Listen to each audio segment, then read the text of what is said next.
काम करता हूँ और आप सब लोगों का अभिनंदन करता हूँ।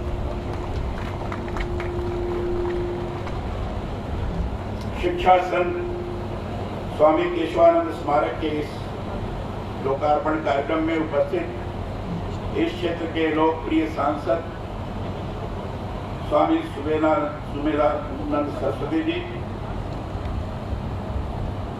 संत दिनेश गिरी जी, महावीर जति जी, पंचम नाथ जी, स्वामी केशवानंद स्मारक समिति के अध्यक्ष गोवर्धन सिंह ठाकर जी, दुर्गा देवी जी, यहाँ उपस्थित सभी प्रशासनिक अधिकारीगण, सभी गणमान्य बंधुगण, मातृशक्ति, पत्रकार मित्रों, छायाकार बंधु, आप सभी के साथ आज यहाँ इस विशिष्ट आयोजन में उपस्थित होकर मुझे अत्यंत प्रसन्नता की अनुभूति हो रही है। मैं शिक्षा, समाज और हिंदी भाषा के लिए अपना सर्वस्व अर्पण कर जन जन की चेतना के संवाहक बने हमारे संत स्वामी केशवानंद जी की स्मृति को मैं नमन करता हूँ। आज क्योंकि उनके मूर्ति का अनावरण करने का सौभाग्य मुझे प्राप्त हुआ है, इसलिए उनके चरणों में बार बार मैं माथा नवाकर प्रणाम करता हूँ। मैं मानता हूँ कि स्वामी केशवानंद जी आजादी से पहले और बाद के वह अग्रज क्रांति धर्मी थे, जिन्होंने समाजोत्थान के संकल्प के साथ समाज में नई चेतना का संचार किया। मैंने उनके बारे में पढ़ा है और ये जानकर बहुत आश्चर्य भी हुआ है कि बहुत सारी कठिनाइयों और चुनौतियों के बावजूद स्वामी जी ने मध्य प्रदेश के इस क्षेत्र में शिक्षा, सामाजिक जागरूकता के साथ पठन पाठन की संस्कृति के विकास के लिए निरंतर कार्य किया। महिला शिक्षा के लिए और ग्रामीण स्वरोजगार के लिए जिस चेतना का संचार उन्होंने किया वह स्तुत्य है, प्रशंसनीय है। स्वामी केशवानंद जी का संपूर्ण व्यक्तित्व ही प्रेरणा देने वाला है। बहारों कद के ऐसे राही थे जिन्होंने उम्र भर अपने लिए नहीं दूसरों के लिए कार्य करने के संकल्प के साथ जीवन किया। उनकी स्मृति को सजोने के लिए उनके स्मारक की स्थापना बहुत अच्छी पहल है। मैं ढाका जी को और उनके पूरी टीम को और साथ ही साथ मार्गदर्शन देने वाले इस क्षेत्र के लोकप्रिय सांसद स्वामी सुमेधानंद जी को बहुत बहुत बधाई देता हूँ।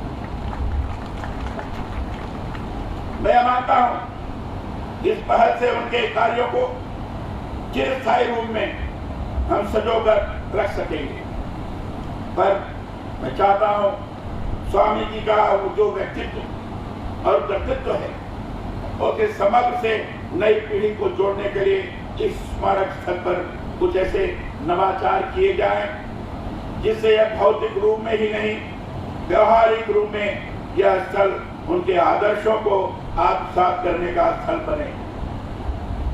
अभी आदरणीय सांसद सुमेधानंद सरस्वती अपने उद्बोधन के दौरान उन्होंने कहा जब प्रतिमा तो जरूर आज बन के खड़ी हो गई है, संस्थान ने प्रतीक के रूप में ऐसी स्थिति का निर्माण किया है इस क्षेत्र से जो भी आएंगे वो विशेष प्रकार की प्रेरणा से प्रेरित होंगे। लेकिन साथ ही साथ आपने ये भी कहा है लेकिन इसकी विकास की प्रक्रिया जारी रहेगी, निरंतर चलती रहेगी। हमारे भामाशाहों की कमी नहीं है, दानदाताओं की कमी नहीं है। उन दानदाताओं के माध्यम से इस स्मारक संस्थान के द्वारा जिस ढंग से स्वामी जी ने पूरे समाज को शिक्षित करते हुए जागृत करने का प्रयास किया, देश के प्रति समर्पित होकर काम करने के लिए प्रेरित किया, अत्याचार के विरुद्ध संघर्ष करने के लिए लगातार लोगों को आगे बढ़ाया और अपनी भाषा हिंदी और संस्कृत को बढ़ाने के लिए जितना उन्होंने प्रबल काम किया उतना शायद किसी ने किया। अभी अबोहर का आपने नाम लिया, जब अबोहर में स्वामी जी गए तो तो उसमें उर्दू लोग बोलते थे, उर्दू लिखते थे।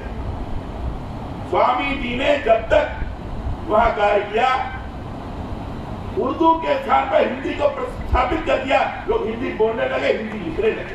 एक स्थिति का निर्माण किया।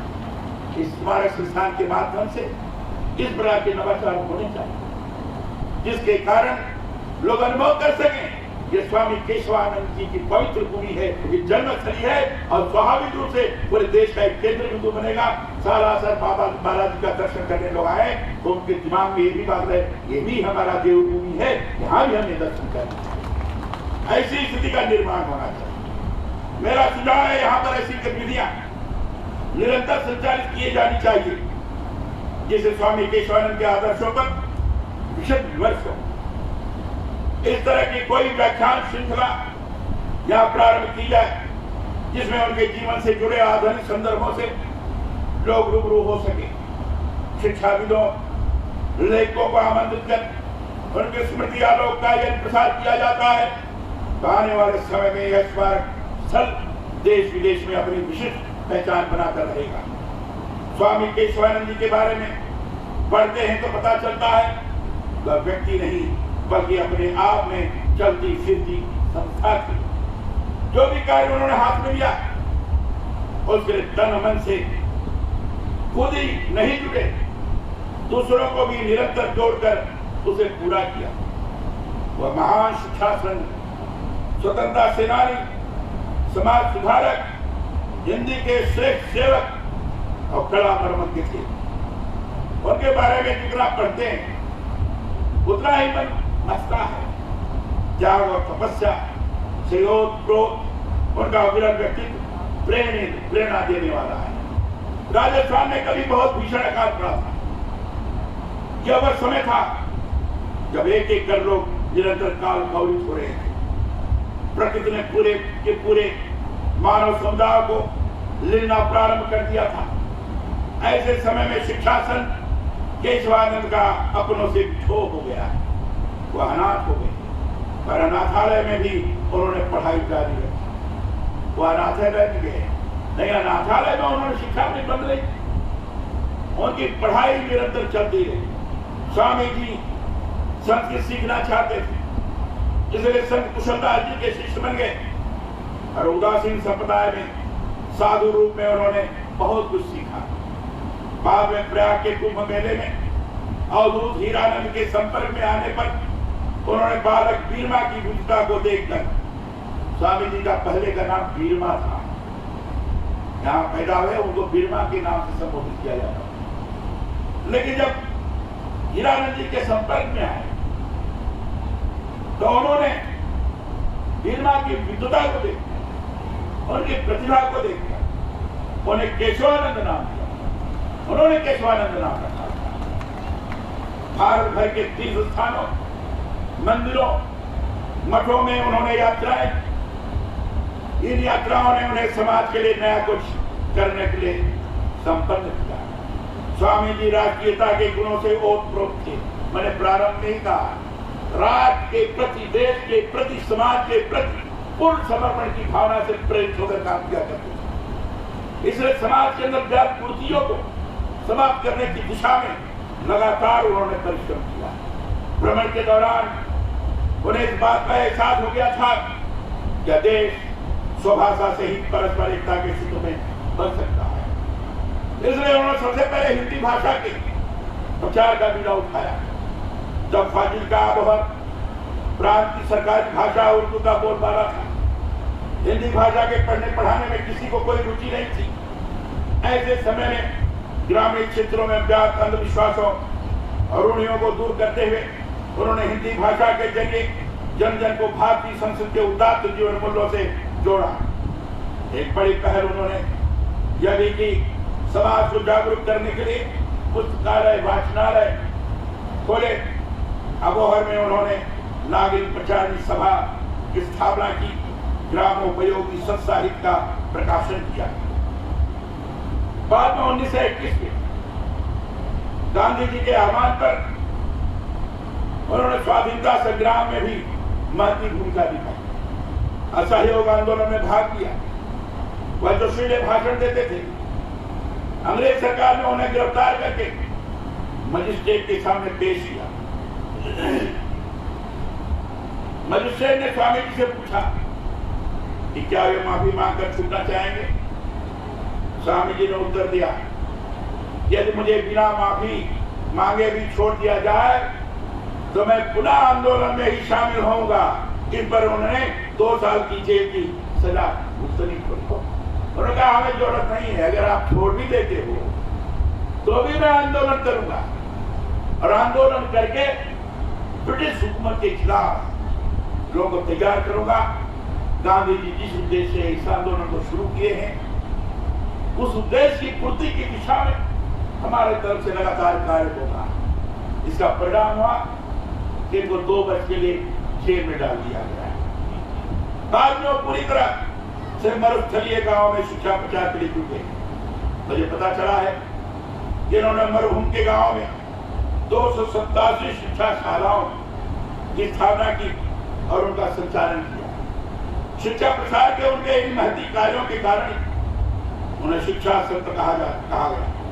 स्वामी केशवानंद जी का पूरा जीवन आलोक पर से जुड़ा रहा है। उन्होंने मृत्यु भोज, अनमेल विवाह, बाल विवाह, नारी उत्पीड़न, पर्दा प्रथा, शोषण और नशा सेवन आदि कुरीतियों को दूर करने के साथ ही समाजोत्थान के लिए निरंतर कार्य किया। इस संप्रदाय विशेष से न जुड़कर मानव मात्र के कल्याण के लिए निरंतर उन्होंने कार्य किया। गांव जगे देश, गांव उठेगा तो देश उठेगा। इस नारे को उन्होंने जन जन के अंदर आत्मसात कराने का लगातार प्रयास और उसमें उनको सफलता भी मिली। ग्रामोत्थान विद्यापीठ की नींव थी जिसको आदरणीय स्वामी सुबेरानंद जी महाराज ने अपने उद्बोधन में कहा। स्वामी केशवानंद जी का ये कहा आज भी हम सभी को प्रेरणा देने वाला है कि मैं किसी जात विशेष का नहीं, धर्म या समुदाय को मानने वाला नहीं। मेरा शरीर ये देश के मिट्टी से बना है, इसी में पला पोसा और बड़ा हुआ है। हमारा रास्ता साफ है, हम मुल्क के आदमी हैं, मुल्क के लिए जिएंगे और मुल्क के लिए मरेंगे। ये उनका मूल भाव था। इनका ये वाक्य प्रेरित करने वाला वाक्य था। राष्ट्र के लिए जो ऐसे भाव रखता है वही जन जन में पूज्य होता है। महान संत केशवानंद जी ऐसे ही थे। वह युग प्रवर्तक महापुरुष थे। लोकेशणा और वित्तेषणा से मुक्त रहकर उन्होंने सदा जीवन के उदात्त मूल्यों से हमें साक्षात्कार कराया। ऐसे महान संत की स्मृति में यह जो स्मारक निर्मित हुआ है वह स्तुत्य है, प्रशंसनीय है। मैं मानता हूं यह स्मारक हमें उनके महान कृत्यों से ही सदा नहीं जोड़े रखेगा, बल्कि उनके बताए आदर्श मार्ग पर चलने के लिए भी सदा प्रेरित करता रहेगा। मैं स्वामी जी की स्मृति को नमन करते हुए उनके आदर्शों पर चलने का आह्वान करता हूं। चाहता हूं शिक्षा और समाजोत्थान की जो जोत उन्होंने गांव टाणियों में जलाई उसका अनुसरण करते हुए हम जन कल्याण को सर्वोपरि रखते हुए आगे बढ़े। अभी हमने एक पुस्तक का विमोचन किया है। आदरणीय बहन दुर्गा देवी ने पुस्तक को लिखा है। जब हम हमसे मिलने के लिए गए थे वो पुस्तक का विमोचन तो नहीं हुआ था, लोकार्पण नहीं हुआ था, लेकिन उन्होंने पुस्तक मुझे दिया। मैंने उस पुस्तक को आपके पास पढ़ा और पुस्तक को पढ़ने के बाद मैं स्वयं बड़ा प्रेरित हुआ। वो पुस्तक की प्रेरणा प्रदान करने वाली है। एक बार नहीं 2 बार पढ़ने की इच्छा होती है और जो पढ़ने के बाद लगता है स्वामी केशवानंद जी का व्यक्तित्व मानो उस पुस्तक के माध्यम से लोगों के हृदय के अंतर्गत उकेर दिया गया है। एक ऐसी स्थिति का निर्माण आपके पुस्तक के माध्यम से हुआ है। मैं दुर्गा देवी को बहुत बहुत बधाई देता हूँ। स्वामी सुबेदानंद जी को मैं साधुवाद देता हूँ। कैसे शिक्षा संत की स्मृति को सहजने का यह महती आयोजन उनके द्वारा किया गया है। यह स्मारक नहीं, स्वामी जी के बताए आदर्श मार्गों का वह प्रकाश पुंज है जो जीवन पथ सदा आलोकित करता रहेगा। मुझे यहाँ आपने आमंत्रित किया और स्वामी जी का आदेश था, आदरणीय सुमेधानंद सरस्वती जी का निर्देश था कि आपको यहाँ आना चाहिए, और उसके तुरंत बाद आप लोग मिलने पहुंचे। तो मैंने स्वाभाविक रूप से बिना कुछ जाने समझे कि मेरा आगे का कार्यक्रम क्या है, मैंने तत्काल अपनी स्वीकृति प्रदान कर दी। और आज मैं अपने को सौभाग्यशाली मानता हूँ इस पवित्र धरती पर आकर मुझे स्वामी केशवानंद जी महाराज का प्रतिमा का अनावरण करना पड़ा है। मैं स्वामी सुमेधानंद जी को स्वामी के रूप में उनको मैं प्रणाम करता हूँ, और बराबर हम सब लोगों को ये भी प्रेरणा देते रहेंगे। इस विश्वास के साथ मैं अपनी वाणी को विराम देता हूँ। बहुत बहुत धन्यवाद।